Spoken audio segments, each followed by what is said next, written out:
Diane, I'm listening to a podcast, Black Lodge Trivia Night. I've never heard so many game aspirations in my life. No, I was super excited to get into this. I was really excited to and then I fucked it up. No. I was super a second excited for this, Matt, and then you crushed it. And then it was gone, just taken away. Yeah. Just murdered. Just flooded right out the basement. Right. Fuck you. Too soon. No, but I was super psyched we scheduled for tonight. I was really excited that we got a second one on the books. This is kind of also the pant. Like, I've not been doing anything. And so this is kind of the kick in the pants to like come up for air. Okay, so I'm just gonna call it. Let's get started because this is Black Lodge Trivia Night. Because I want to get into something really quickly. This is Black Lodge Trivia Night. We're an actual play podcast. Yada yada yada. We're going to be doing tonight our the Circus Cold War Espionage using Mythras Imperative. Obviously, I'm Art. I'm here with Matt and Patrick. You want to say hello? Hello. Very nice. Again, takes place 1962, London, England. First, I wanted to do a quick... Patrick, I'm going to assume your immediate horn check is Eat the Reich, because that's sort of next in the rotation. It's coming up pretty soon. Matt, is there some... sorry, what's that? 2 weeks. 2 weeks. Right. So, Matt, is there some like rash or itch that's starting to form that's your initial stage 1 horn? Oh, it's unchanged. Yeah? It's still either Delta Green or Fall Delta Green. It really depends on what. So, like, I'm able to put that on the back burner and know that what we have coming up, either Reich and this. And then it's, do you want to do a Vietnam era setting the groundwork for this larger Delta Green, like our own mythos? Because the Delta Green organization from 1960s to current day has a really interesting storyline that I want to tweak to our own. But that sounds interesting to start at the beginning.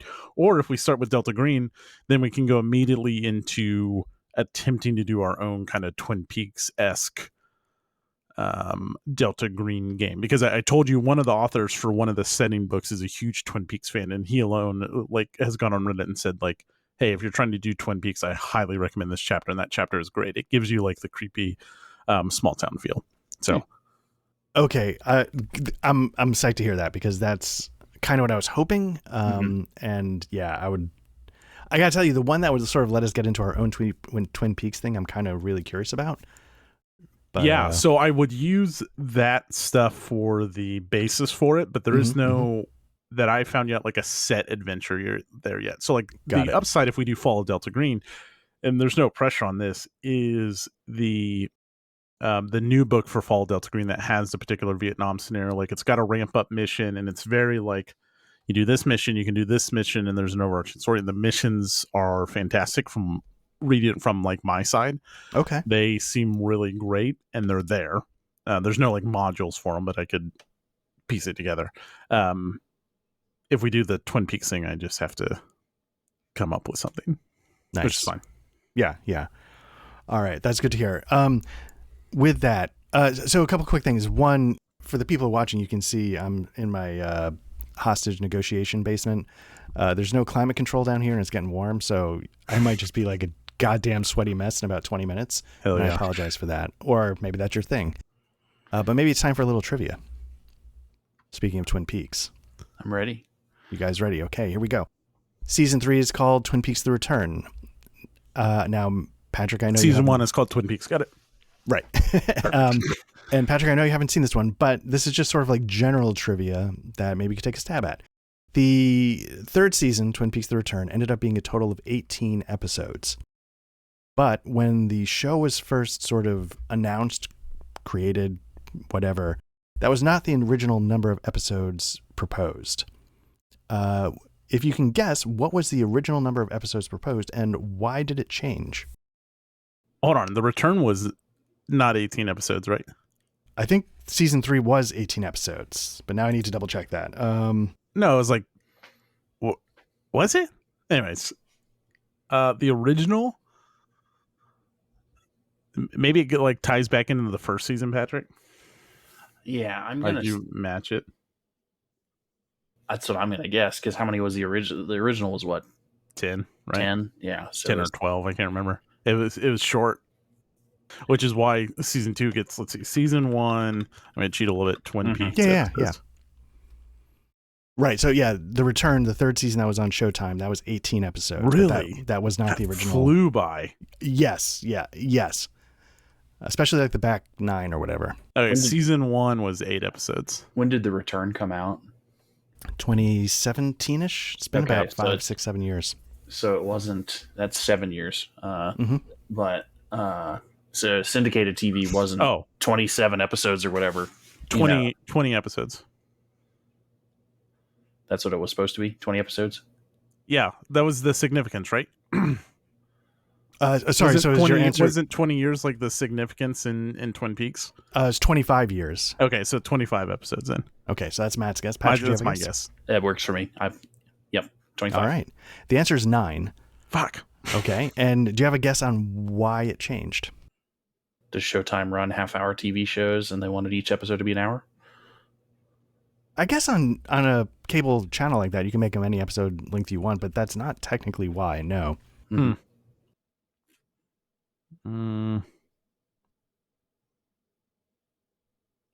Did they find out they weren't going to get renewed for season 4, so they slammed everything in one season?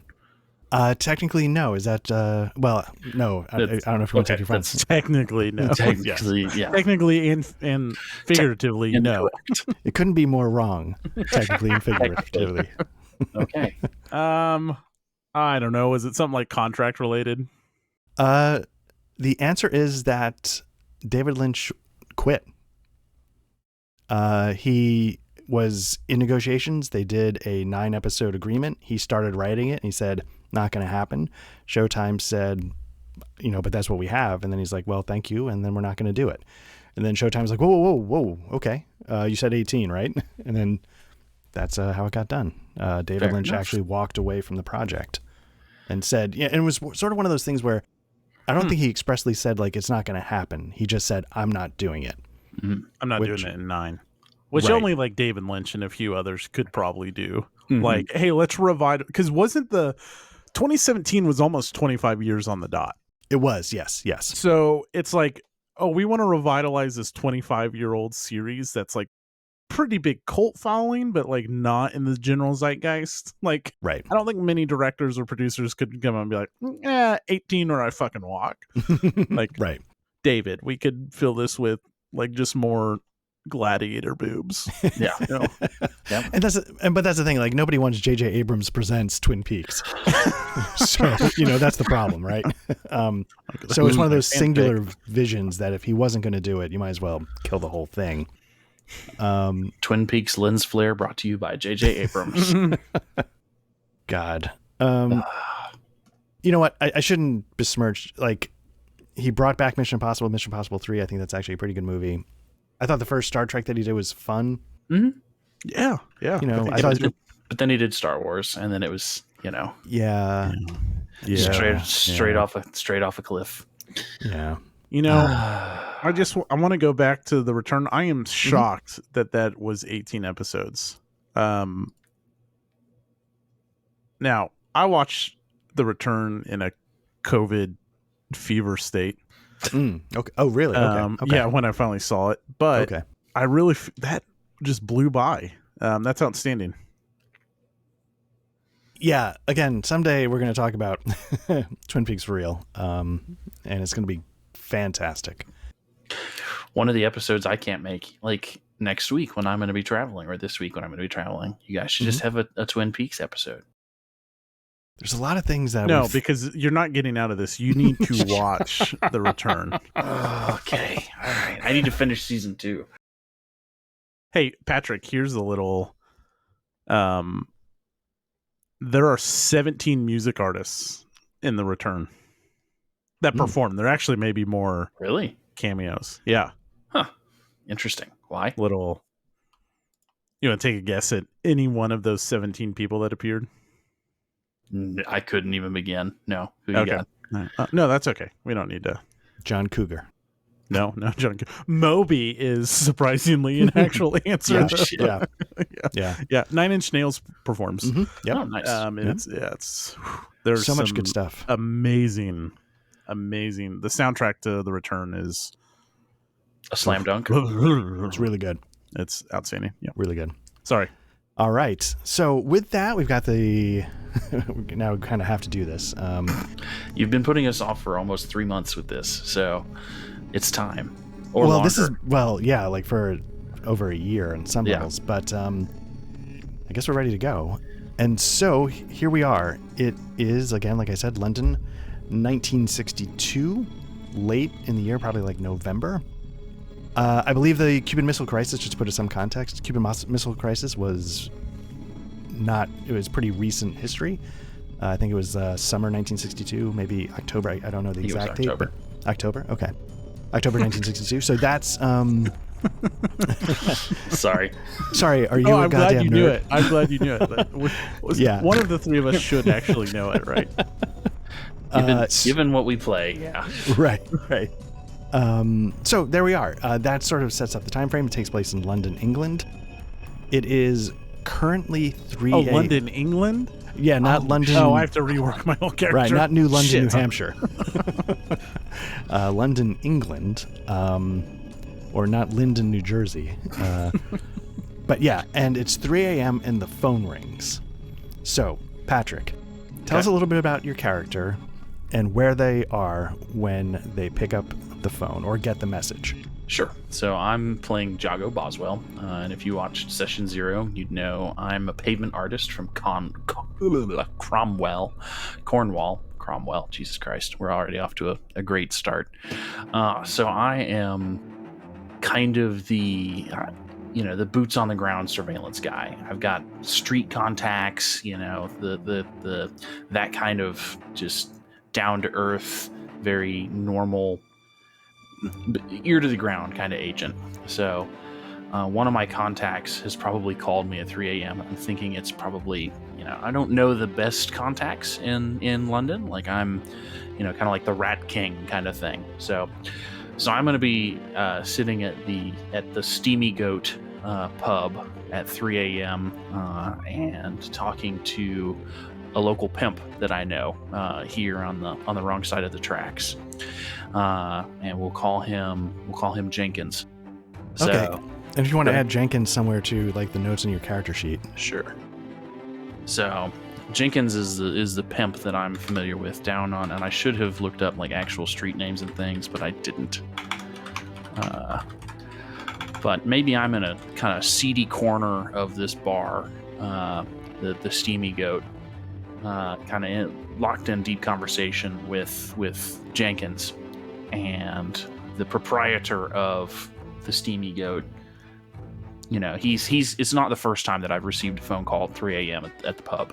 So okay, and we're gonna set it up so that like the MI6 didn't know to find you exactly at this pub at 3 a.m., but somebody did, and they got word to you. Okay, that works. Is that how you were describing it? Yeah, I think that's like they don't know. Like I don't have a set circuit that I'm gonna go like, oh, I'm gonna talk to this contact on this day. They just, the call tree, made its way to me. Maybe I leave a note at the gate, with the doorman at my apartment or whatever. Got it. Okay, cool. Now, same question, Matt. It's 3 a.m. You're getting a phone call. Why don't you tell us about your character and where you are when you either get the message or receive the call directly? Okay, Veronica Sterling. She is from Oxford, and although she is gorgeous, she's kind of an unassuming individual.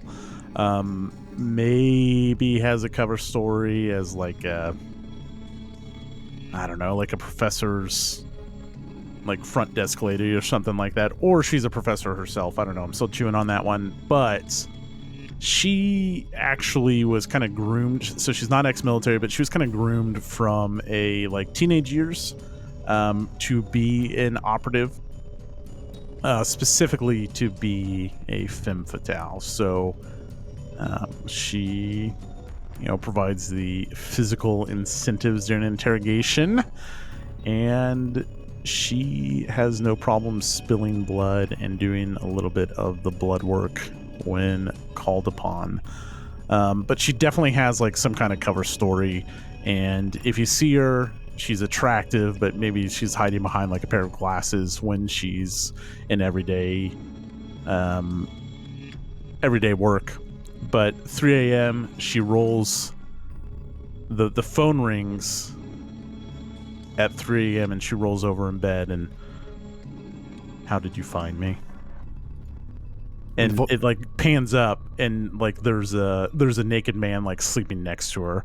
And like as you look around the apartment room, it's definitely a dude's apartment. Got it. All right. So we won't, unless you really want to, we'll just sort of leave that as sort of like this vague, mysterious, how did they find you? Mm-hmm. And both of you get a call that says sort of the following. It's sort of the idea is like, chaps, or, Veronica, we're going to need you to come in. It's a bit of an emergency.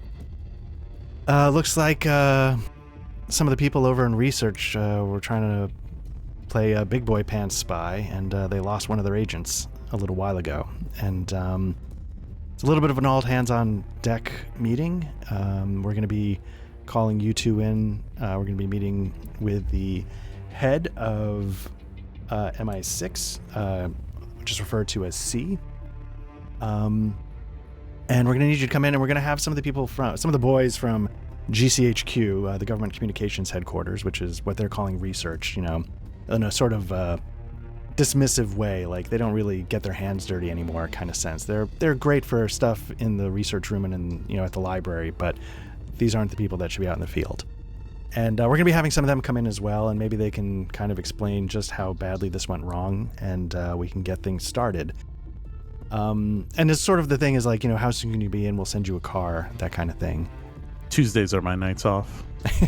And you hang up. No. She asked, like, she'll say, Tuesdays are my nights off. Who authorized this?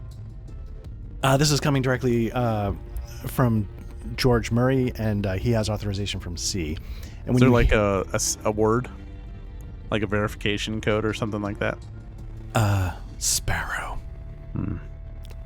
She lights a cigarette and she puts the phone down and she smacks the guy asleep. She smacks him on the ass. And then she gives him a kiss on the cheek. And she, I'll call you. She'll never call him again. Nice. And Patrick, when you get the call and you hang up, what do you do? I probably tell him, don't send me a car. Don't send me a car. I don't want to spook I don't want to spook Jenkins. It's been a long time coming to get him back in. So I probably just take a walk, like put my jacket on, put my cap on, and just start walking towards, maybe I left my car a couple of blocks away. Okay. And it's very unassuming. And I'll drive in. Very nice. Veronica gets up and she walks into the library, the study of the physics professor. And she goes into his office and she quickly picks the lock on a locked drawer and pulls out a slim miniature camera and starts snapping a picture of a couple documents. And then she walks out the front door waiting for the car. Nice. Very nice. She leaves a cigarette with her lipstick on it in the ashtray. Very nice. Patrick, your story is boring. Why can't it be more sex? I'm sorry. I'm sorry. More sex and lipsticks. I didn't and mention inside that the document is a picture of Jenkins and Jago when they were baby boys. I didn't mention I was doing all of this in a G-string, so I'm back in. Okay, great. Sexiness is all Timberlaked. Okay, so you get into MI6, and the place is sort of a ghost town. There's like the security at the front desk. They definitely recognize you. Do Jago and Veronica get there at the same time? And do we know each other? Go ahead, Art. Go ahead. You have a. You guys tell me. I was gonna say we probably know each other, and okay. I'm probably waiting for you at the door, like just posted up, cigarette hanging loosely from my lips. It's Jago, and she flicks her cigarette. Veronica, how are you, love? Tuesdays are my nights off. Yeah, this must be bad then. Right, I'll hold the door open for her. Oh, please, age before beauty. All right, love. And I'll like slam the door behind us. All right. So yeah, you make your way in, and sorry, I'm just gonna start popping stuff up at random because I'm trying to find my notes. And what ends up happening is you get upstairs and you... Real quick, just because I'm feeling this character, Jago probably knows like Veronica's gig, but Veronica like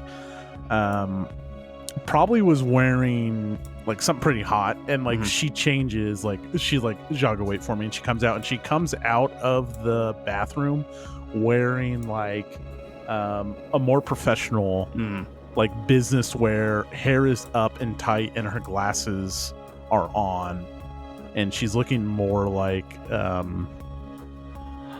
very classy, what's the James Bond girl, Moneypenny. Okay, like a very classy Moneypenny. Right. As she walks through where we're at. Above the table, do I know the physics professor, or do you keep this close to the chest? I don't know yet. I'm going to keep that one. Okay. All right, so these pictures are pretty goddamn huge. I was not expecting that. So I don't know if everybody's going to fit. So you make your way up to the office. That one's actually Art's high school picture for yeah, the one with the glasses is definitely. Yeah. They're all of my father. Okay. So you make your way upstairs and you see C. He's sort of We don't have vision. Perfect. I see it. I only see it because I'm watching it through. That's what I was doing. Software. There we go. I was like, wait, yeah, I see it. How about now? Yeah, that's good. Okay, cool. So there you are. You make your way up to C's office. It's like, dark, leather furniture, but it's a little bit run down. So it's got this air room fucking slaps. Yeah, it does. What's that? This room slaps. Like nice. I would read a book in this room. I can smell this room from here, and I love it. Nice. Okay. So it's got that thing you expect, but it's all just a little bit old and a little bit government issued and a little bit run down. And C is sort of pacing around. He sort of walks over to the drink cart, pours himself a scotch. He sort of points at George Murray, and George Murray, he's sort of wiping his glasses off with his tie, and he sort of waves off the scotch at the moment. And then after C pours himself a glass of scotch, he walks back to his desk, and he can't settle. He's about to sit down. He sort of stops. He sort of taps a paper and a folder on his desk, and he's like, man, the boys over at research, they just can't seem to get anywhere on time tonight. And he sort of checks his pocket watch, and the whole time George Murray is just sitting there quietly. He's just letting C talk, and you feel like these two go back, if you know what I mean. It's just, this is their dance. George just sits there quietly. C just rambles on and feels like he's being heard, even though he's just talking. But George Murray is a little bit of a legend here at MI6. He has been one of those guys that, if merit was why you got promoted to the chief of MI6, he absolutely deserved it. It's just never happened, and on some level he never really wanted it. But he's very sort of well known for having run very high-end ops, but in particularly for running an op that went very, very successfully until the very end, when they lost not only their agent but their asset trying to climb over the Berlin Wall in sort of peculiar circumstances. And it's something that's always, after that, like, word around MI6 was he was never the same. And he sort of withdrew a little bit from being so front and center in operations. And so because of all that, you're sort of surprised to see him, but he's also sort of such a name that you're a little bit awestruck. It's hard not to be, because he's just so well known within the walls of MI6. Murray's the one on the top right. Murray's the one on the top right. So he's got the glasses that are 3/4 inch thick, and yeah. I think the reason I'm bringing that up is I think Veronica kind of looks up to him. Like, Murray is this kind of unassuming, nerdy looking guy, but he's pulled off things in this legend. Yes. Like, he installed his own glasses in a death ray to melt down Dr. Maybe or something like that. Like, I don't, but no. So like she's always like heard this rumor, and so she's a little bit starstruck maybe. I mean, not much intimidates Veronica, but like, oh, this guy is a guy like you never want to underestimate. right, because of just his appearance, and she likes that about him, and so that's all. Right, and you might get the idea that people often underestimate him because of his appearance. And right, and so she wants to utilize that sometimes. I mean, like, she's drop dead gorgeous, but she likes to play that card. Not only just because of like her nerdy look sometimes, but also just being a woman. She loves when people underestimate her. She lights a cigarette and she goes over to the glass of scotch that was offered to George. And she sits down in on one of the leather couches and she just says, "Tuesdays are my nights off." And C sort of looks at her and says, yeah, of course, but, obviously, very sorry. Wouldn't have done it if it weren't an emergency, if it weren't important, but for the while, I'm not doing accents, I apologize. What? You what, you mate? fucking what, mate? Yeah, so that's why. So be for the next 2 hours. Yeah, I'm there with you. So we leave those to Patrick. You what? So, do I make you horny, baby? Like, that's all I got. So, Patrick, do you have anything that happens when you walk in the room?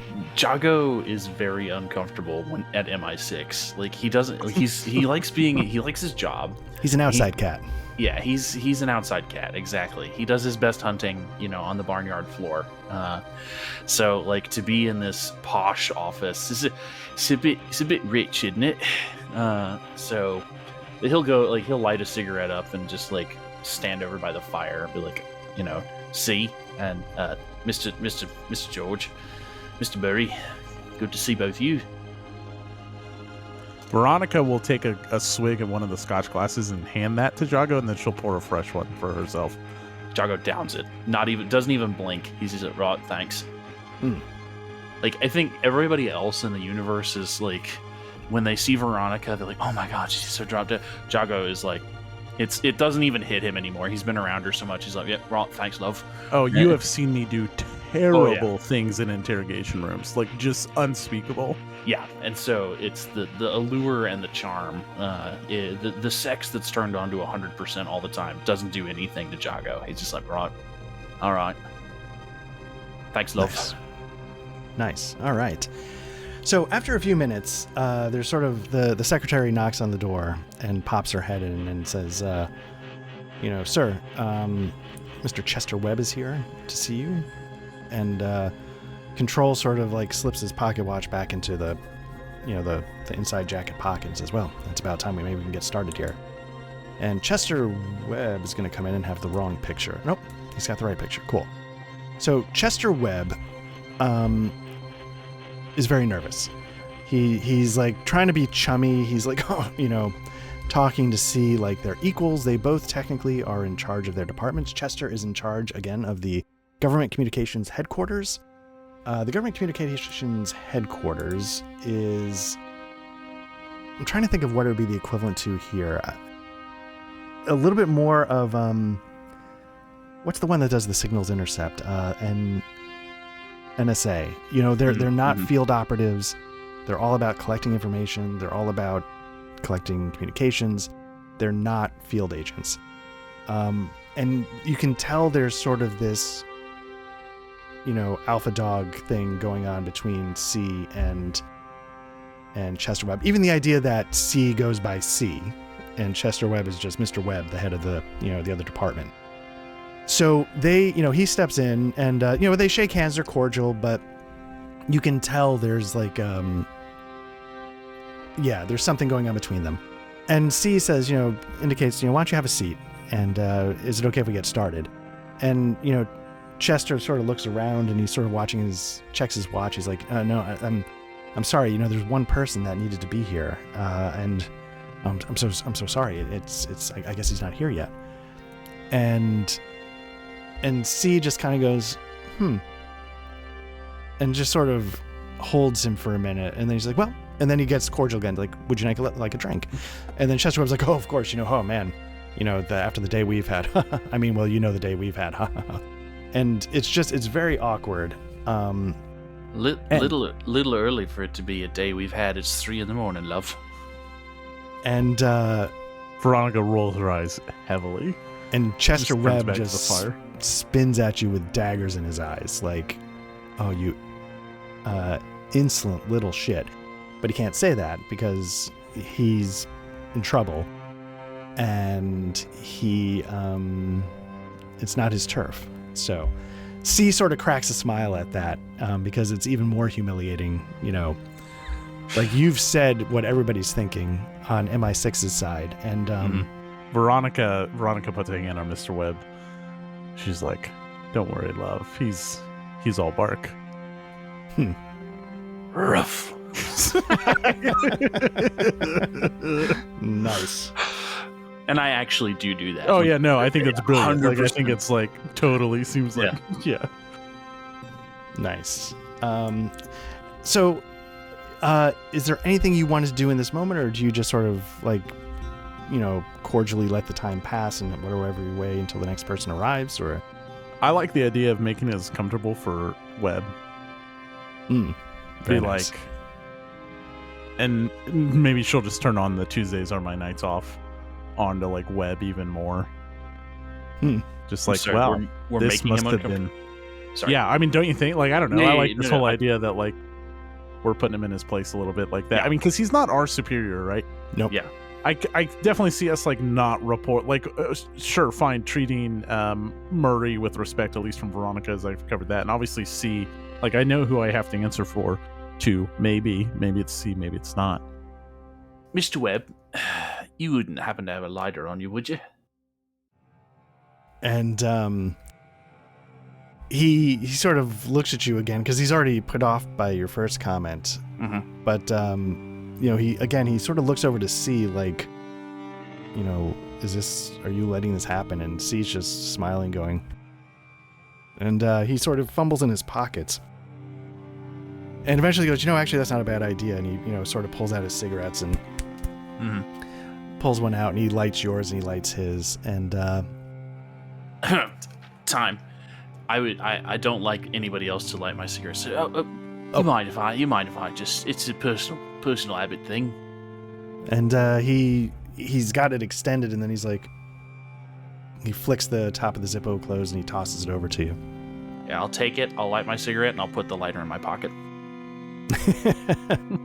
And thanks, love. And Chester goes, now here, hold on, dear boy, hold on a second. And then the secretary pokes her head in and says, excuse me, sir, Mr. Albie Graham is here to see you.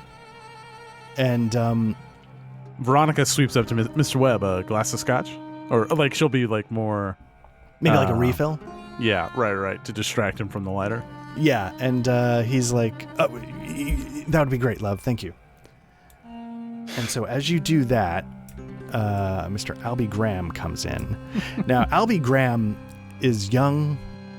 He's out of breath. He's a little sweaty, almost like a panicked look in his eyes. And and so Graham, Chester Webb's like, huh, Albie, it's about time you're able to make it. You know, trying to laugh it off a little bit while at the same time giving him some light scolding because he's been making him look bad. And then Albie's all like, well, sir, like, I just couldn't get a taxi. I didn't know how to. And with that, Chester sort of gets embarrassed and a little red, and C cracks another smile because he can send cars for you. That's the car. Yeah. Right, that's the... Veronica, wow, my car was waiting for me when I left. Yeah, and Albie's like, you know, and then he's just like, I'm so sorry I'm late. He's also maybe struck by you because you are stunning. As he, she'll lay it on you. Go ahead. Yeah, as he's gobsmacked by Veronica, I'll take the cigarette that again is just like super lightly in my lips. That's it. I'll take it out and I'll like put it in his mouth and smack the side of his cheek. Like, there you go, love. We take care of our own. See, you were getting ready to tell us something, weren't you? And with that, it's just like, okay. And so Albie doesn't know what's going on. He's sort of already been humiliated. He knows he's in trouble. He's embarrassed his boss. Like, everything's going very poorly for Mr. Graham. Mm-hmm. And with that, sort of, you know, Chester Webb sort of stands up and C kind of leans against his desk, sort of handing over the room to him. And Chester Webb says, well, some of you may have heard a tragedy, very, very tragic tonight. We lost an agent. A man named Elliot Taylor was doing a training operation in Finland. And we received word a few hours ago that he passed away while he was on this training operation. And we feel that given our inexperience with this kind of thing and the fact that we've just experienced this tragedy, we thought you might be able to offer a few pointers as we go and collect his body. We're going to sort of try and turn that into a separate field exercise. And we were hoping you could sort of, give us a little insight, because clearly, we must not have all of our ducks in a row. Something terrible just happened. And when we send, Mr. Graham to retrieve Mr. Taylor's body, we just wanted to all go above board, all 100% smooth. Get some of this egg off our face that we're experiencing at the moment. Sad as it is. You think it's above board to send, with all due respect, this wet behind the ears intelligence collector? I don't know what she'd call him. Desk jockey. Yeah, this wet behind the ears desk jockey to, did you say Finland? And Veronica peeked right up at Finland. She has a history with Finland. Nice. Yes, Olaf was there. And you can't just send someone in and ask for pointers. We've been and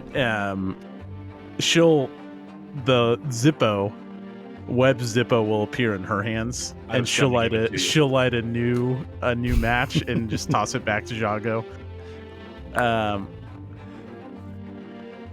You can't just send someone in and. Above table, I love this interaction already between our two characters. This is great. And if you look closely, Veronica's smoking a different brand of cigarettes. It's Webb's brand of cigarettes this time is what she's pulled out. Jago also has one of Webb's cigarettes, but he pulls it from his ear. Like he's got it like tucked on his ear, and he pulls We're fucking clowns. We're fucking street musicians and shit. No. Excuse me. And I don't mean to be rude. We've all lost operatives in the field, I understand, but I can't stress enough that I have Tuesday evenings off, and if you think you're pulling me into the office on a Tuesday evening to give this gentleman, she says with some reluctance, tips on how to travel abroad, C, and she just turns to C. Yeah, and with that, C kind of like cracks a smile. Again, he loves watching his underlings dress down like the heads of other agencies. Bring in the prince, baby. Come on. He's next. Right. So with that, C turns to George and says, George, do you, half smiling still. He's like, do you have any pointers? And with that, George kind of, he finishes, he's been cleaning his glasses with his tie the whole time. And he puts his glasses back on and he kind of, adjusts them. And then he goes over to the drink cart finally. He pours himself a couple fingers of scotch. And he turns around and he says, yeah, we could offer you some pointers. The pointers are, you boys are benched. We've got our orders here, and you're not going back out in the field. You need to stay sort of where you belong, doing your research. I mean, your research is top notch. And he's trying to pay him a compliment, but it's clear that like I wipe my ass with the very idea of what you do, but you do it well. And he's like, and your research is top notch. We might not even be able to hold a candle to you here in our own research departments of MI6. But you're not getting that body. You're not going to get pointers from us. You're not going to continue doing operations in the field. You shouldn't have been doing that in the first place. It's lucky you're not sacked. And we've got our orders from on high that we're going to be taking this over from now on. And I think that's just about all we have to say as far as pointers go. Veronica. Sorry, go ahead. Veronica wraps her head around between Albie and Chester, and she says, "Don't worry, we'll call a car." Is that when George takes the cigarettes, the Webb cigarettes, and puts them on the drink cart? You just hit on it too. The secretary comes in smoking one of Webb's cigarettes. she's got the lighter. He brings the lighter. Like, it's not even making any sense anymore. Oh, George, do you need? This was in the urinal on the first floor. Like, the important thing to take away from all of this is that Chester Webb's masculinity has been shredded and stepped on 10 different ways. Yeah. So with that, Chester Webb's, from that, Chester Webb's face goes instantly purple with anger. Albie, again, doesn't know what to think about you, Veronica, because you're so stunning, but he's so humiliated that he's just... But he does best.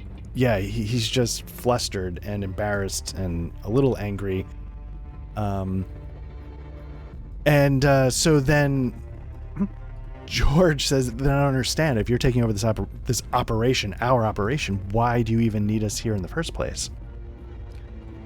And C kind of takes back over from George. Again, you can tell they have this sort of this dance down, right? George just took lead. He sort of pirouetted a little bit. He handed the lead back to C, and C kind of looks him over. He's like, "Well, because we want to know why you were in Finland. I don't want to just go send another boy up there to get." Oh, sorry. And C kind of does nods. That. Like it, yeah. He's like, "Of course. I don't want to send another Joe." He looks at you for approval for that slang name. And do you acquiesce, or do you still kind of like, Yeah, with some annoyance. Okay. It's like, I'm not going to go just send another Joe up there to get killed. Like, we don't lose agents like you boys do, apparently, when you step foot into the field. We take this very seriously. So I need to know what you were doing in Finland, and I need you to tell me right now. Damn. And with that, George kind of looks at you. He looks over at C, and he's like, he's been angry, and he's been losing control, but for a moment he finds that control, and he shuts down. And he's like, Chester gets this way. Chester. I'm sorry, Chester. Okay. Yeah. And Chester, he's been losing control. He's been getting embarrassed, smacked around, but finally he finds his center a little bit, and he regains enough control to say, "I told you. We were doing a little field operations practice just to shake some of the rust off. We lost a man. That's it." Practice field operations in Finland? And he sort of whips around to you, almost losing that control, but then gets it back right at the last second. She dramatically smokes the cigarette and flaunts it. I'll look at Albie. I'm like, "Well, what kind of training exercises was it there, Albie? You look like a man who's willing to share." And Albie kind of opens his mouth, stops, turns to Chester. Chester gives him a little shake of the head. And Albie just sort of folds his hands on his lap and sort of looks down like he's... Now, Albie, love, I could make you talk if I wanted to. Yes, you could. And Chester goes, "Now hold on right there, miss. Squeal like a pig." We're all on the same side here." And he stands up to leave. He's like, "See, okay, I understand we lost an agent. You did not need to treat us this way. They did not need to treat us this way. And Mr. Graham, let us get out of here." And they sort of stand up and start to leave the office. It's not like you can like physically restrain them kind of thing, but is there anything you want to do before I'm wondering they leave? if like, Mr. Webb, we'll behave. And they sort of give you a nod, and they leave the room. Oh, I meant like we'll behave if you stay. Yeah, they're done. Whoops. There's nothing. End of the scenario. Right. So they walk out the door. Did we fluster them enough where Albie, who seems kind of like a tool or just a shitty desk jockey, did he leave his briefcase by accident? Actually, on top of that, I was going to pull out a flask that had Albie's initials on it. Okay, so we're really leaning on this weak link guy.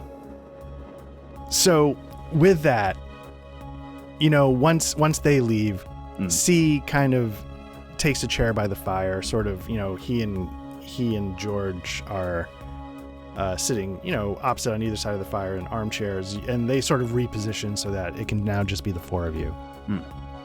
And C turns to George. He goes, "Well, probably could have gone better, but that was a hell of a lot of fun."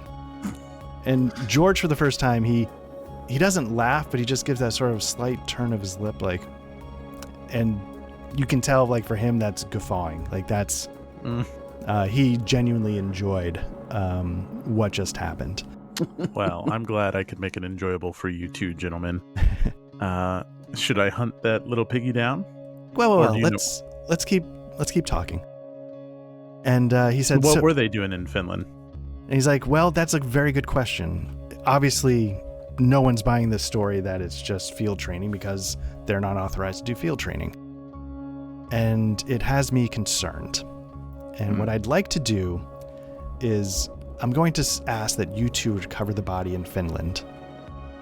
But before we do that, I need to know what we're exactly walking into, because clearly they're not telling us, not just everything, they're not telling us anything about what they were doing, why they were doing it. And so here's our schedule. It's, he sort of checks his watch. It's 4:15 in the morning. On my day off.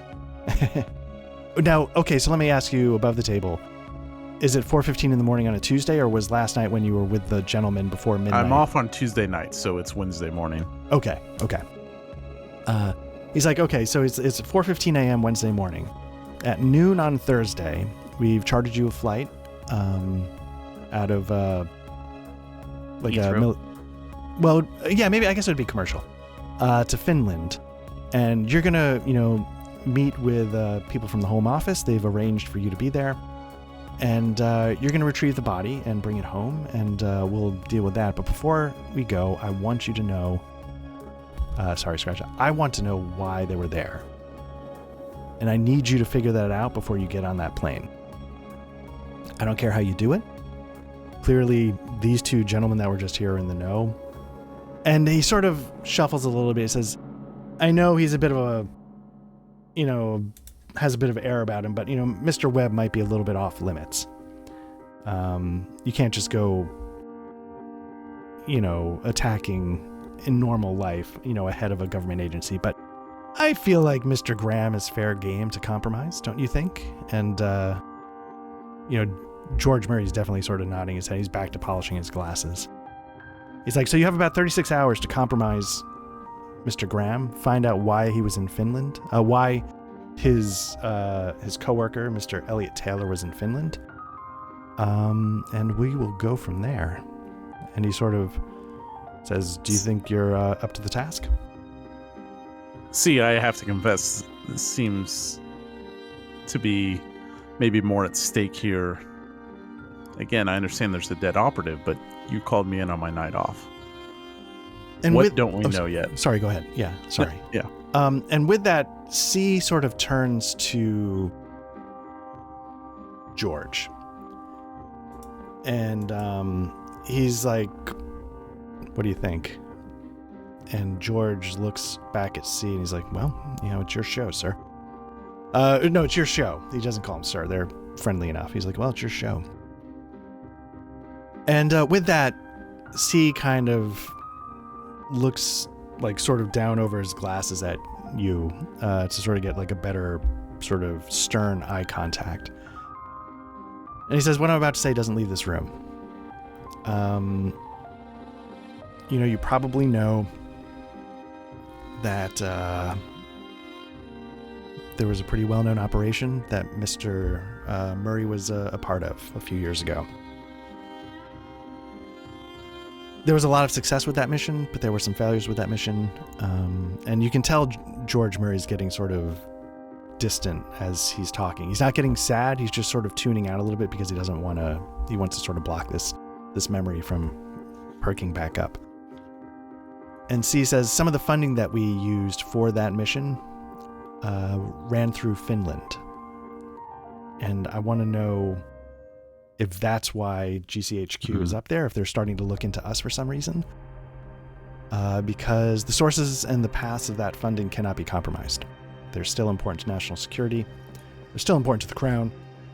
And I will not have those idiots in GCHQ uncovering these important financial channels and ruining years of work. If you don't want an enemy in GCHQ, perhaps you should call Mr. Chester a car. And she pulls out his keys to his Jaguar.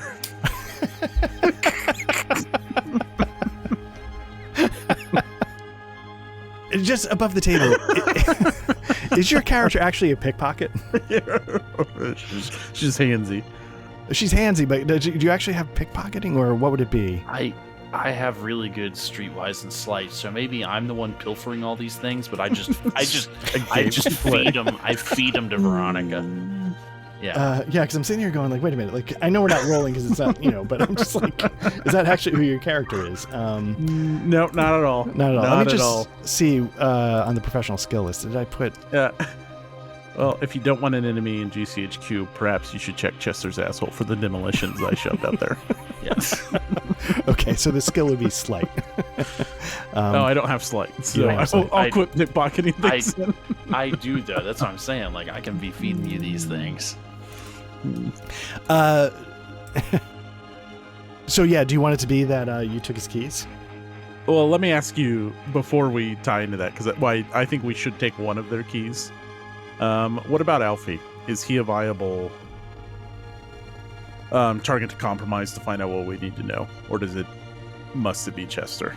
No, they were saying it's not Chester. Don't mess with Chester. Chester. Oh, okay, sorry, I got that the completely wrong way. Right. They're saying like, look, Chester. Chester's a moron. I don't respect him, but he is technically the head of GCHQ, and it would be real bad form for us to go compromise him. Sure, if there was some scandalous pictures of. Right. Some. We're not looking to destroy his career. We have to sort of pay him some level of respect. But Albie seems... How pedestrian. Now, Albie, we could say you took his flat keys. No, I want what's the? Because he took a taxi, right? So yeah, right. I think I would say I took his flat keys. Yeah, absolutely. Well, I find. Sometimes there's a direct route to get a man to tell me what I want to know. Do you think we can beat him there? We can get started tonight, Jago. I love a good drive in the night. Well, morning. Why not Chester's Jaguar? We have all the resources we want, and we just take them out of people's pockets. What do you say? We need a nuclear bomb detonator? Good thing you pickpocketed off that guard back there. Mr. Gorbachev. Yeah, right. No, literally, he's in my pocket. So key to Stalin's tomb? Must destroy capitalism. So sorry. What's the first step? So we're driving. We're trying to beat Albie to his flat, I think. Well, that's an idea. Okay. What do you think about that, Patrick? Or is there any more information you want to collect? I mean, so I assume one of maybe C, or if C doesn't, then George probably has done the legwork. Does he have Albie's file? Does anybody have his employment file? Yeah. So on the coffee table in the middle of the room, you see a couple of files. One you could see, maybe it wasn't there the whole time, but George drops Albie's file on there, and he lays it down on top of the sort of the official file of Elliot Taylor's death. Okay, and I'll look at George and I'll be like, right, I'm good to take those, aren't I? And George sort of gestures and says they're all yours. Cool. So, C, is my past in Finland going to be a problem? And he looks at you. Is this okay? So. You tell me, is this something... Jago probably would not know it. Do you think that George Murray would know it? depends on how much he knows. I would say it more deals like as an operation to counter Russian spy attempts in Finland. Then George Murray would definitely that went sour. So it's not so much that I'm gonna think about that. I was in Finland when I shouldn't have been, so I don't know. But I don't know if Finland's pissed off so much as more like Russian loyalists in Finland are pissed off. Okay. So with that, C, he's more of like a big picture kind of guy. He says, George, what do you think about that? And George, he sort of puts his glasses back on now, having polished them for like the third time. And he looks you up and down. Veronica puts her glasses on. Oh, very nice. Mirroring body language. Very nice. And he sort of gives you the once over and he's like, well, you're pretty memorable, but I have a feeling that it's been enough time that I think we can get you in there without too many issues. Again, we're not doing anything complicated. We're just figuring out, how to bring this body home. So it's not like, it's going to be racing cars through the streets, and it's just a very simple... Is Gregory in Finland right now? And he sort of looks at you and sort of has a flash of recognition. What would you like his response to be? He says no, but okay. She can tell he's lying. Okay. Why don't you add to the notes section of your character sheet, Gregory? And we'll start to figure out who that is. He should definitely have a cool code name, like the Black Rook or something. Definitely. Some chess related, because they're Russian, of course. Cheeto fingers. Yes. Limp Dick Gregory.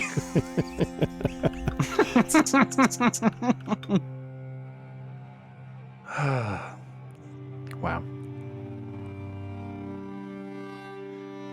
All right. Did you mark that somewhere on the character sheet? Yeah, I'm typing it in now. Oh, okay. Okay, cool. But with that, so yeah, you get the sense that George is sort of just blowing a little smoke at you. Yeah, like he has no idea. Right. Like they both know that no one can keep tabs on Gregory. Nice. Very nice. So the reason why I'm sort of doing this is because I know, like during character creation, for the people who did not watch character creation, if you're looking at your screen right now, you're seeing in the notes section the 11th. Jesus. Anyway, you're seeing like the 11th commandment, and what that is, it's a way for characters to choose to augment dice roll. We're using, I probably should have said, the Mythras imperative system has a setup where you can choose one skill to augment another. We're not going to do that. We're going to use these sort of abstract categories. And what I like about, I don't know, I kept... God damn. So it's bowling night at our show. So what I like about this is that it might make some of these ideas less abstract. We can start calling on specific names when appropriate. So Patrick's got a pimp that he works with, and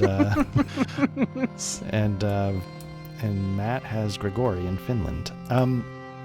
So with that, I had Gregory in Finland. Yes, indeed, sexy or lethal. No, more like my heart is broken. Oh, the only one that ever got through. Maybe. We're not saying. Wow. Nobody will admit to it. Okay, so with that, do we want to try to hunt down Alfie? We need to beat him to his flat, I think. Albie. Mm-hmm. Yeah, you can call him Al, but yeah, I think I'm like, right, George, see, lovely to see you again. And I'll toss the lighter that we took to see. But it's add it to the collection there. I'll toss the Jaguar keys at you. You better drive, Jago. Right. Sir, George, always a pleasure. Very nice. I'll be stopping by. Ooh, Patrick, what's the name of the lady at the front desk? Ooh. Or Patrick, does she have a name? I mean, Art.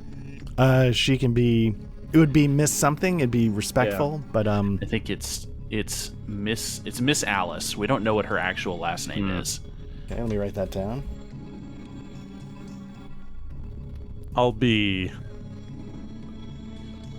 discussing my evening off with Miss Alice.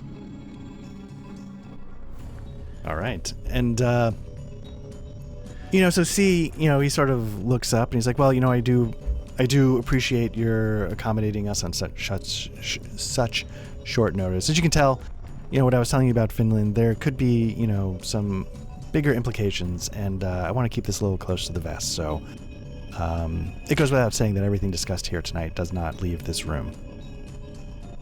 Understood, sir. Tight as a tin drum. All right. So with that, I feel bad saying this, but let's Chester Webb comes back, and he says, I'm really sorry. The secretary says, Mr. Webb's back here for a second. Everybody's like, what is he doing here? And he's like, yeah, I got down to the car park, and can I just check your couch? And he sort of, everybody's looking at him like, what? Do George and C know you have his keys? I'll leave it up to Patrick. I propose that I just threw them across the room at Jago.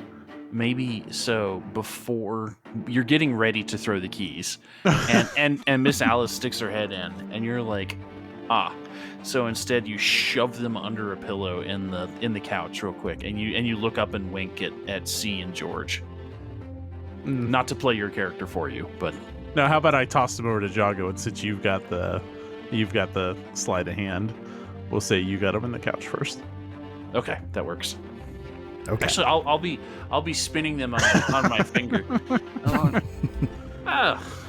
Mr. Webb, I do believe that you left these in the couch, sir. And he sort of gives you a suspicious eye as he's about to start searching the cushions in a humiliating fashion. No, I definitely wait until he's removed at least 2 or 3 pillows. Okay, you're gonna let him.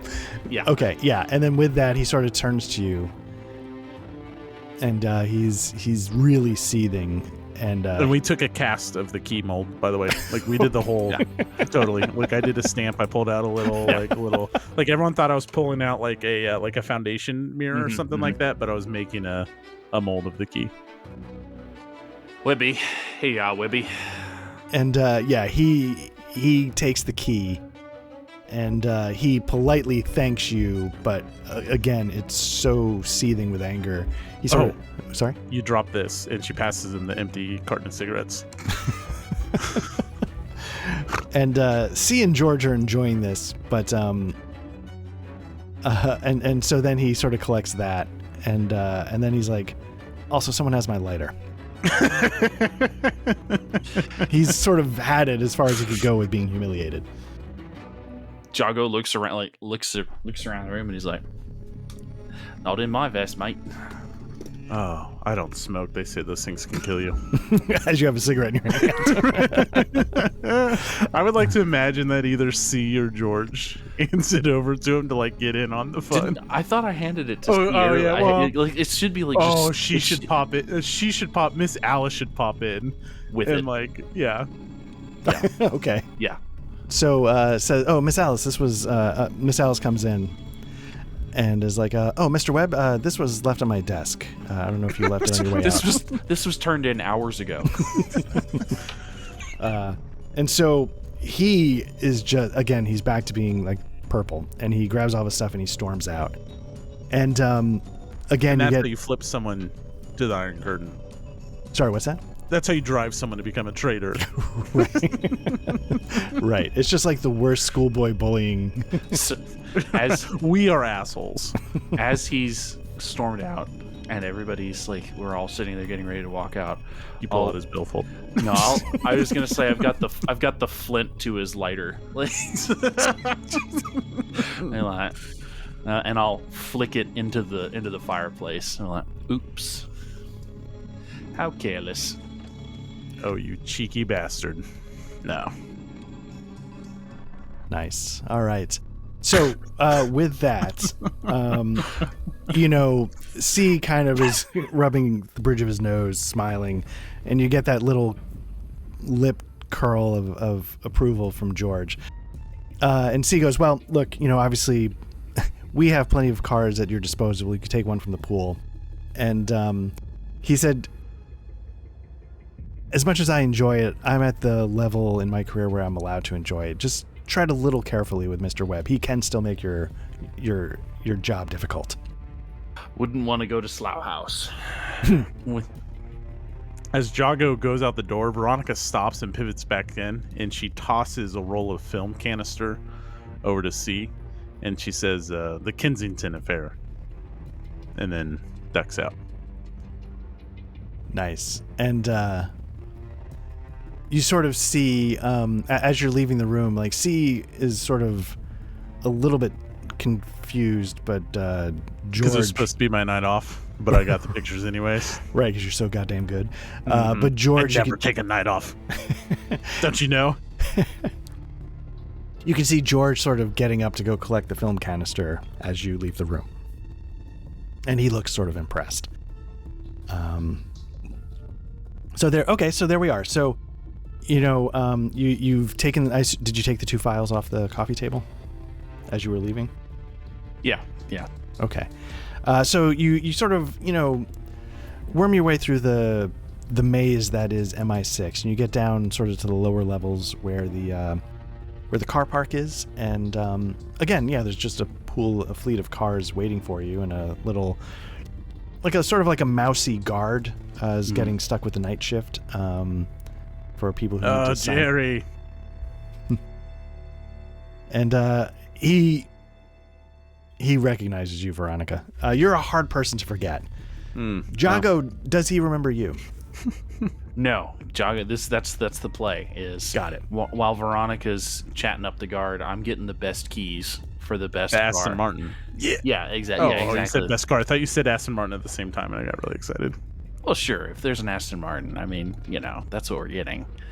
But this is how we get away with this. You distract Jerry, and I'm like behind the counter already. Nice. And with that, he's like, oh, yeah, of course. Yeah, you can absolutely. Just, there's just, sorry, miss. I always have to ask you to do the paperwork, but need those I's dotted, those T's crossed. But oh, Jerry, I'm the worst at that. Please do me a favor. And she slides the paperwork back to him. Come on, it's going to be a quiet evening. Your shift's almost done. Nice. Imagine that more like British. Mm-hmm. Yeah. I'm going to... I haven't rolled any dice yet. I was about to say, let's make that a seduction check. Okay, yeah. And do you want to... She'll flip her hair a little bit. Is there anything from your commandment dice that you could or would want to use to augment that? I don't know how much you could augment it, but your strongest one is resources. I don't know how that would play. Oh, she's got resources, all right. But if you could tell me how, if you want to, but remember, again, there's the risk that if you roll a 1, it goes down a die level. No, this is like fine. Like, we'll still get a car, right? It's just whether we get the Aston Martin or we get the the bread van. Just or so busted down black hat. So let me see if you last time we grabbed some macros, right? Yep. So if you click on the skill roll V10, it's going to be a standard. You know what? Let's make it an easy check because he's quite smitten with you. The skill is going to be seduction, and we're not going to augment it. Just give me a roll. Ooh. Very nice. You succeed wildly. So I think it would tell me if it was truly like a critical success or whatever. So anyway, the point is that you succeed. He's happy to let you take the keys that you grabbed, and he's like, "Miss, I'll take care of this for you." And he puts his signature down on the paperwork, which Georgie, you are always the best. And I know what I just said, but he didn't catch it. Nice. And he's like, "Well, I hope you two have a lovely evening. Good luck." And you too. Like he recognizes that Jago is with me, just refuses to even notice him. I figured Jago's like you're flirting over the paperwork or whatever. Like, I've got the keys already, and I'm like in the car starting it up, like, tuning the radio. Yeah, nice. Exactly. Very nice. All right. So she slides in. She gets in the back seat at first, and she's like, "Jago, eyes forward. You know how this works." Yeah, Jago's like, Why do you always do this? Well, do we want Alfie Boy to talk to me, or... You could just use the pencil this time. And, like, you get smacked in the face by, like, a pant leg, and, like, a work flat comes, like, flopping up into the front of the car, and, like, it's very disruptive. But eventually, she climbs in the front seat, and it's like a James Bond car, so, like, the back seat, I don't even know if there's a back seat, but whatever. We're still doing it, and then she climbs forward, and she's changed outfits, right? Like, now she's wearing, like, a...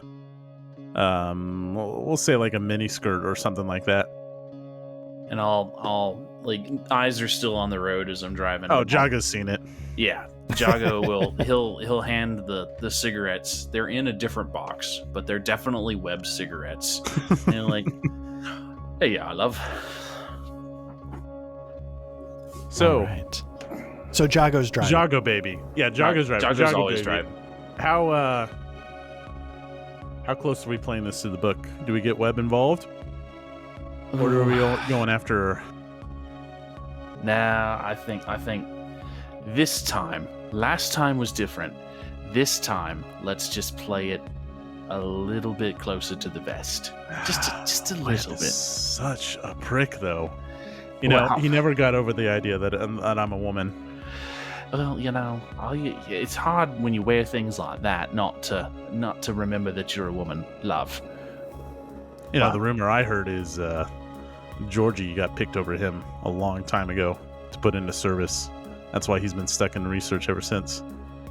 Yeah, well, he's not really built for it, is he? God bless him for trying, I guess. But he's Jago. They'd say the same thing about me. Careful. Nobody'd say that about you, love. Not since what you done did in Azerbaijan. I'm sorry, that wouldn't exist yet. Not since Algeria. Nice. Yeah. So, what's the play with Alfie?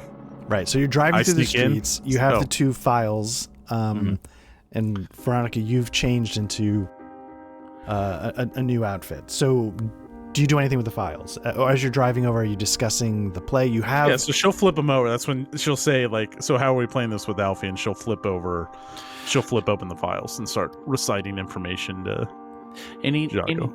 Any known, has he got any flatmates or anything? And so, yeah, you start looking over his personnel file, and you see that he's married to a woman named Helen Graham. They have a sort of a young child, maybe about a year and a half of age. And no children, right, Jago? No, we don't do that. Again, not since Algeria.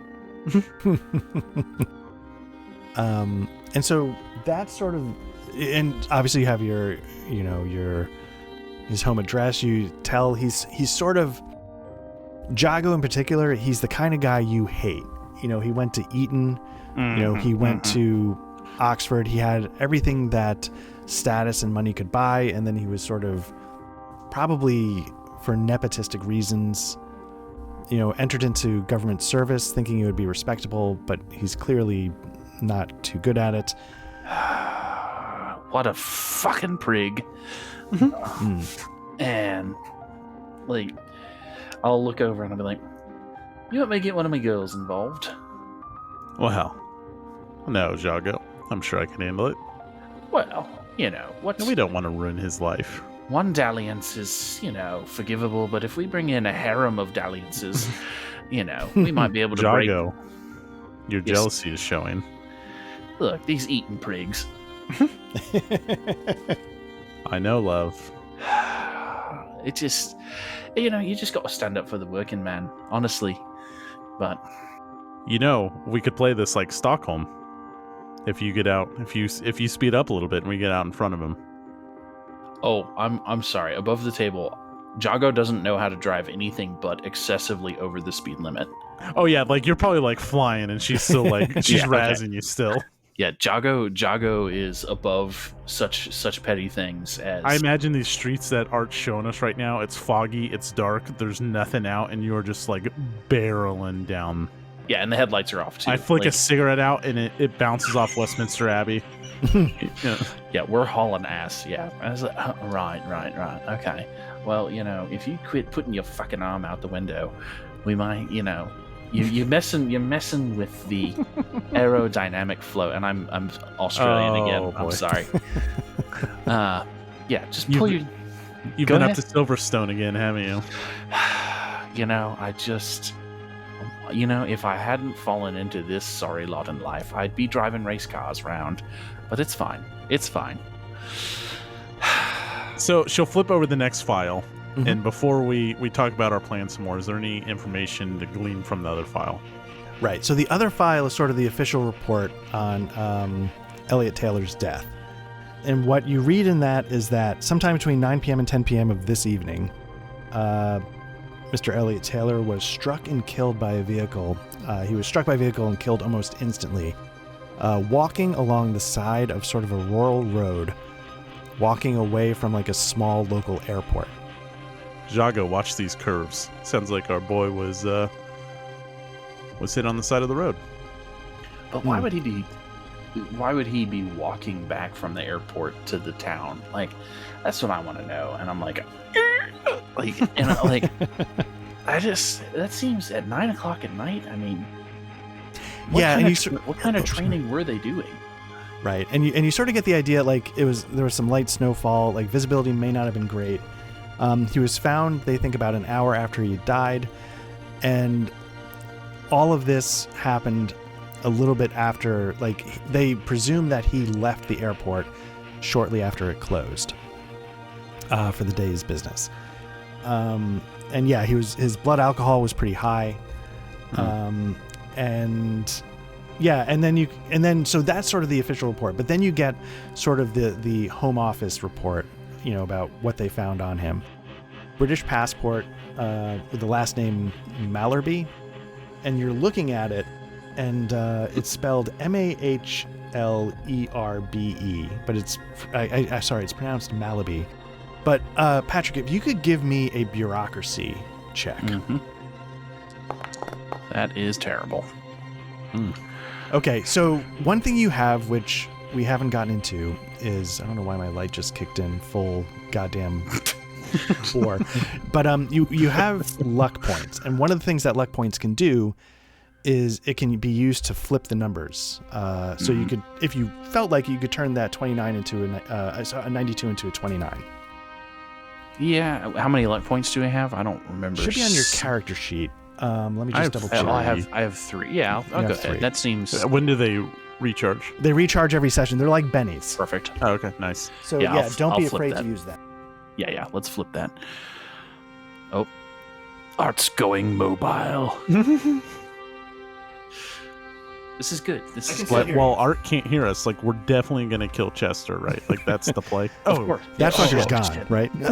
Yeah. So, again, apologies to I'm in, again, my hostage basement, and it's just a fucking nightmare on some level. I don't know why nothing works. Well, but we thought you were in a nightmare for the viewers, Art, and his hostages.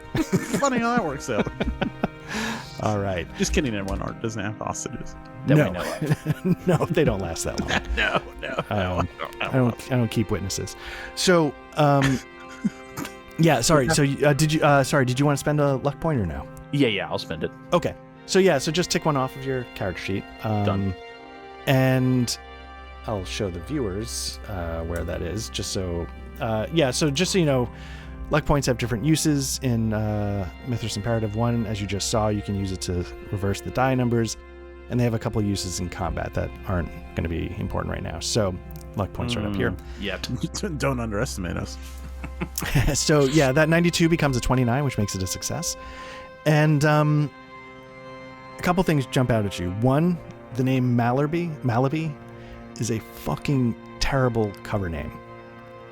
As you're sort of looking through the thing, you realize, and the reason why you know it's a terrible cover name is because you don't know how to spell it. And then when it's not your name, like, you're not going to know how to spell it, or you're not going to know how to say it. It's a name that you know is apt to lead to a mistake. Second thing, his cover passport's wrong. This is sort of what the bureaucracy role was for. it's not wrong in like they misspelled England, but like it's just like a sloppy forgery. It's just not a well done. Maybe like some of the stamps are off. Something like official, but someone who is looking would know is off, and you're just sort of looking at it and like.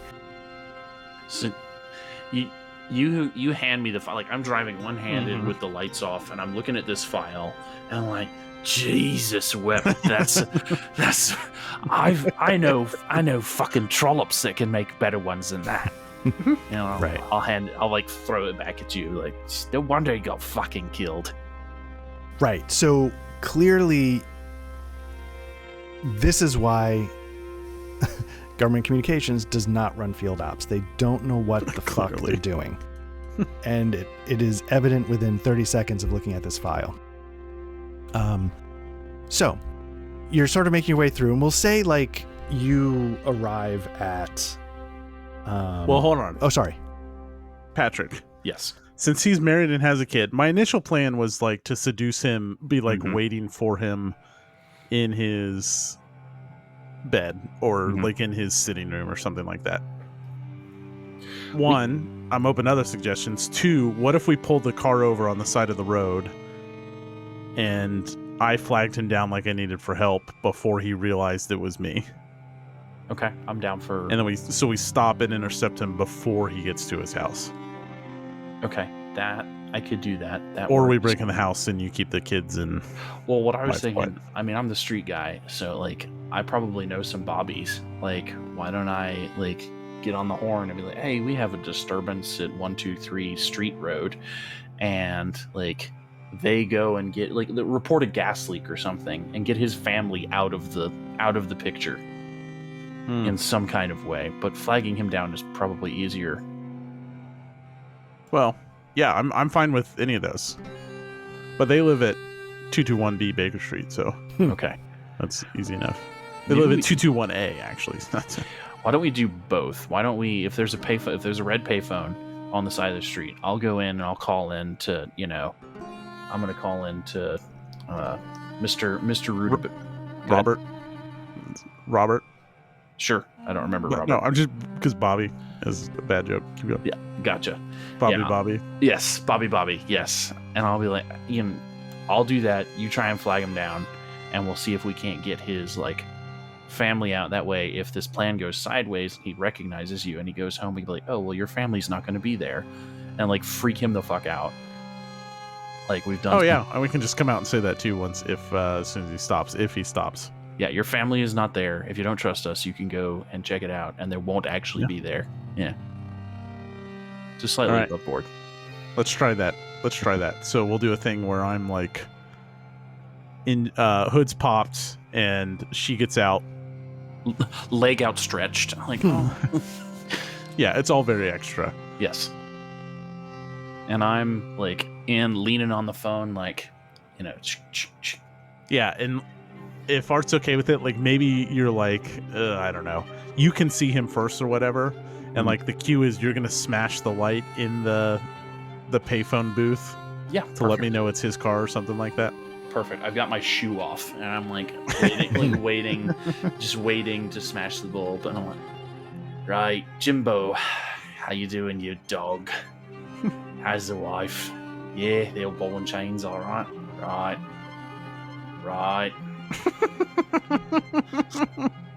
Right. Oh, look, now listen, Jimbo.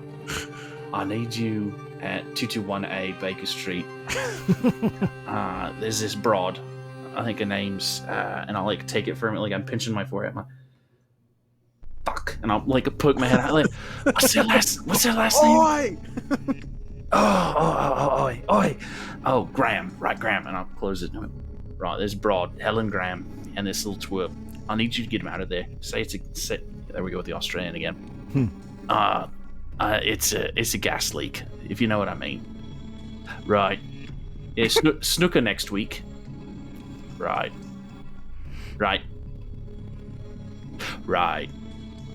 Oh, cheers. Click. Like as I see him coming. Okay. So I'll immediately like pull out a handkerchief or something like that and start waving it in the street.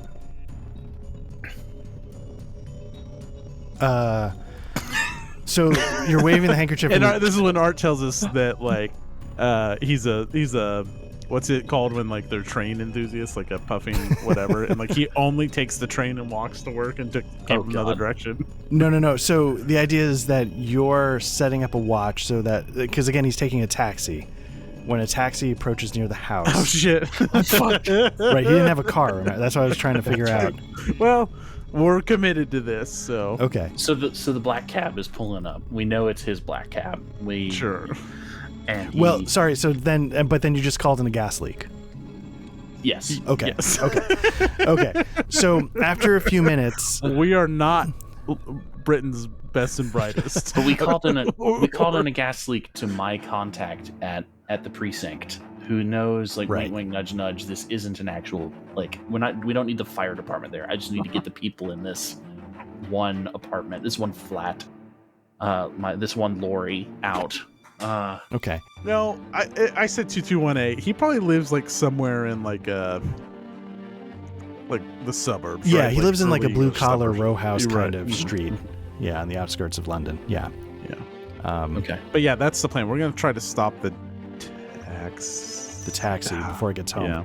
But before that happens, you're hoping this police officer will knock on the door and say, "Miss, there's report of a gas leak." Mm-hmm. Okay.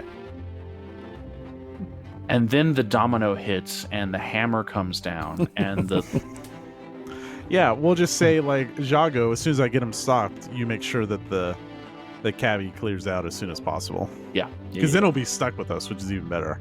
Yep. Okay. So we need to get him out of the car then. Okay. So after a few minutes, you see your friend. Is it your friend that comes to knock on the door, or does he just send somebody? No, I think it's my friend. Yeah, Okay. It's Jimbo. So Jimbo sort of, and are you in eye shot? Like, not eye shot. I'll poke my head around. Like I'll as he's walking this way, I'll meet him down and like nod and like hand him a 20 bob or whatever. And be like, right, snooker next week, right? Right. Okay. And he sort of gives you a little salute, and he goes and starts tapping on the door. Terrible.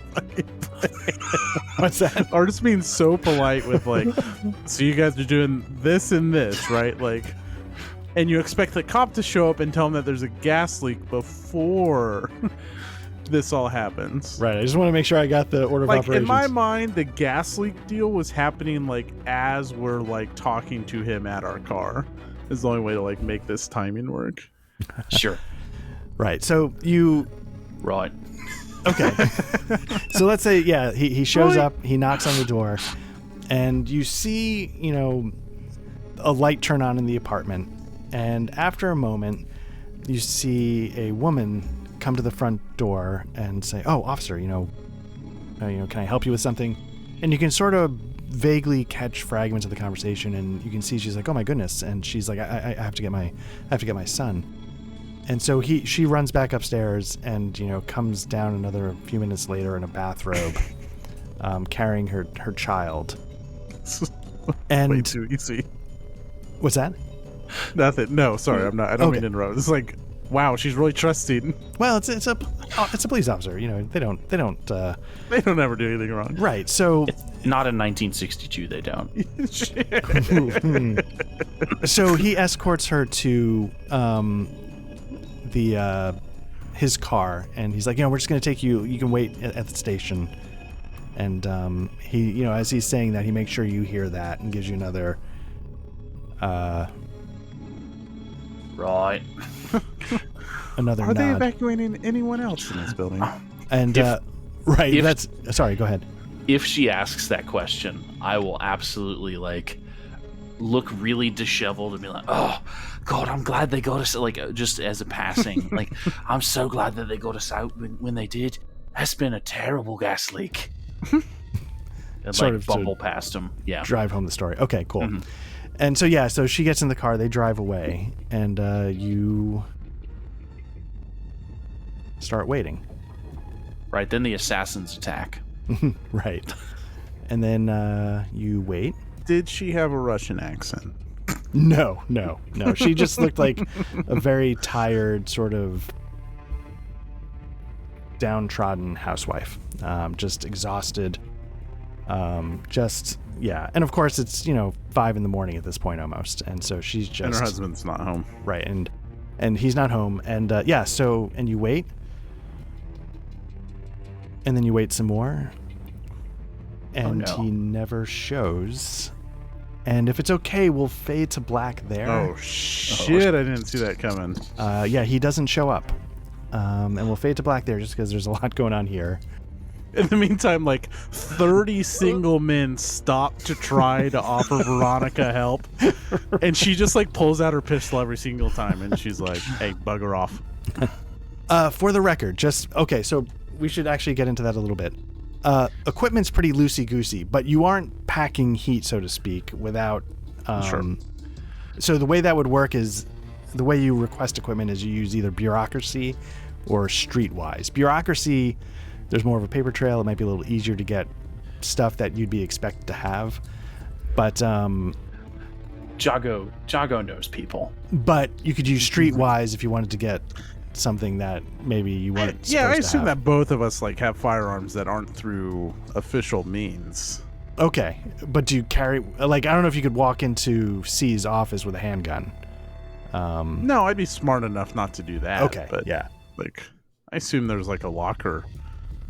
Okay. For the gym facilities or something. Like, I'm just imagining we both have access, or maybe I have to go by my flat first or something like that. And I probably didn't grab a pistol for this operation. I was kidding. I don't know if Jago would be packing heat. Really? I don't know if he would. If we're just in London now, if we're going to Finland or whatever, absolutely. But if we're just bopping around London, I don't know if he would be. I always have a flare gun. I saw that art. Well, I was about to ask, like, would you have like some brass knuckles or something? I think Jago would have brass knuckles. That's definitely what Jago's got. Right. And I would definitely have like knives, a garrote, poisons, a shotgun, a pistol, and she keeps it all. My stilettos. She keeps it all in the miniskirt. Every last bit. It's tactical. It's combat tactical miniskirt. It's nice. Tactical. For the amount of pockets, it's very forward for its time. All right. Yeah, I'll have to add some brass knuckles, and then we'll figure it out from there. But yeah, let's stop there just because, we won't get into the next scene. We'll just let it, we'll start the new scene when we get going. Oh, hell. And there we go. I don't know what that is. Yeah, that's a noise. Yeah, I don't know where. It's not Pete. No, it's not Pete. So I appreciate everybody who's sort of, hung in there, because obviously I was a little bit frustrated with everything going on. But it's amazing. I appreciate it. This is awesome. This is great. Oh, sorry, what was that? I love Veronica and Jago. So that's what I wanted to ask. Like, is this all working so far? I think so. Oh yeah.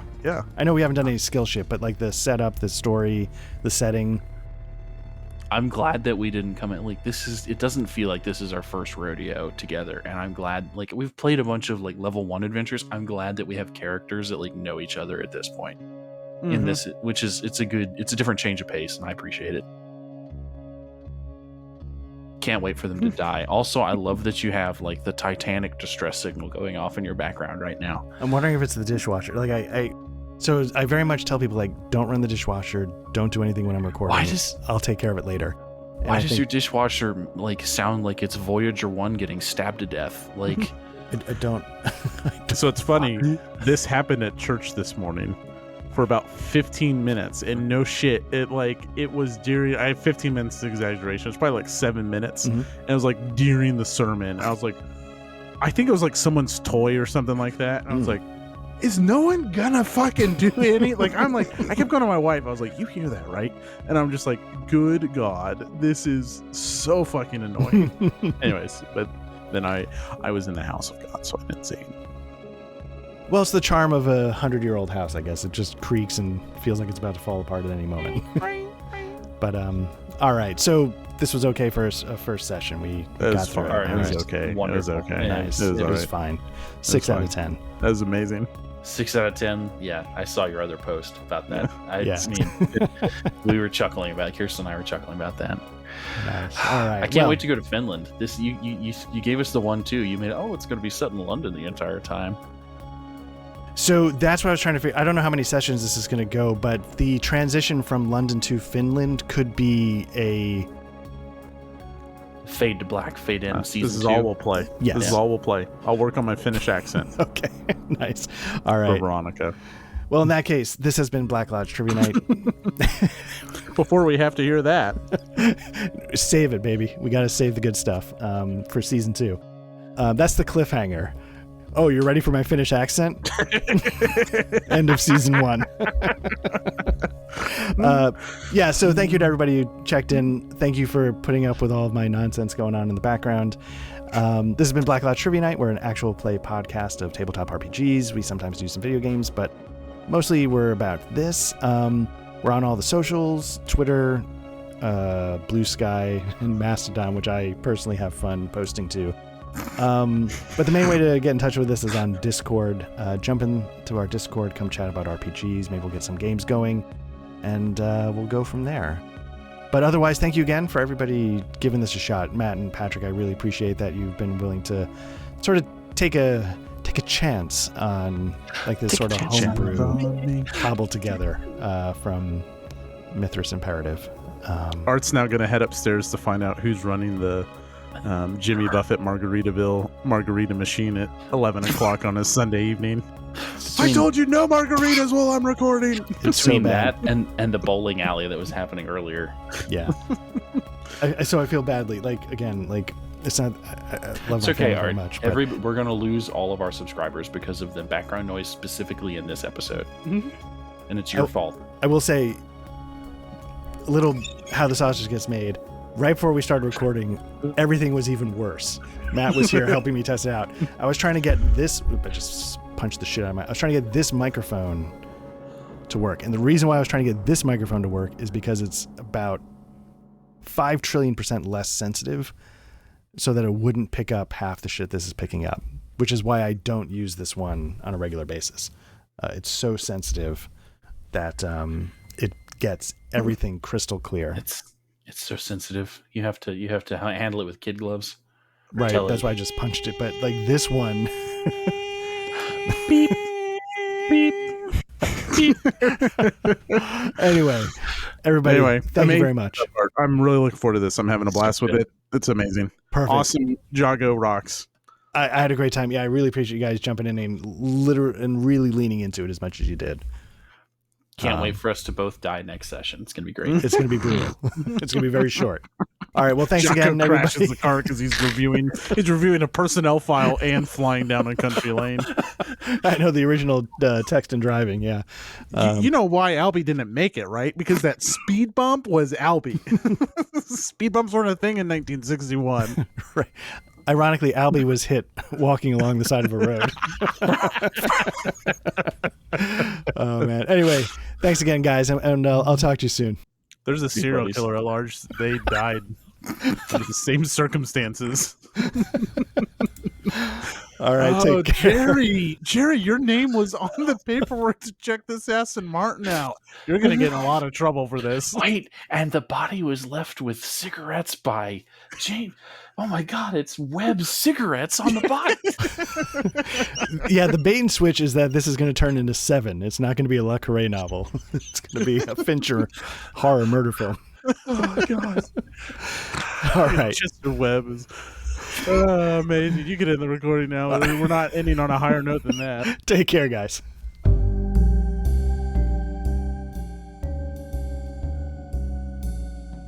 The music during the RPG session in Foundry was provided by the Foundry module Tabletop RPG Music and composed by Ian Fisher. You can find his Patreon at www.patreon.com/tabletop RPG music, all one word.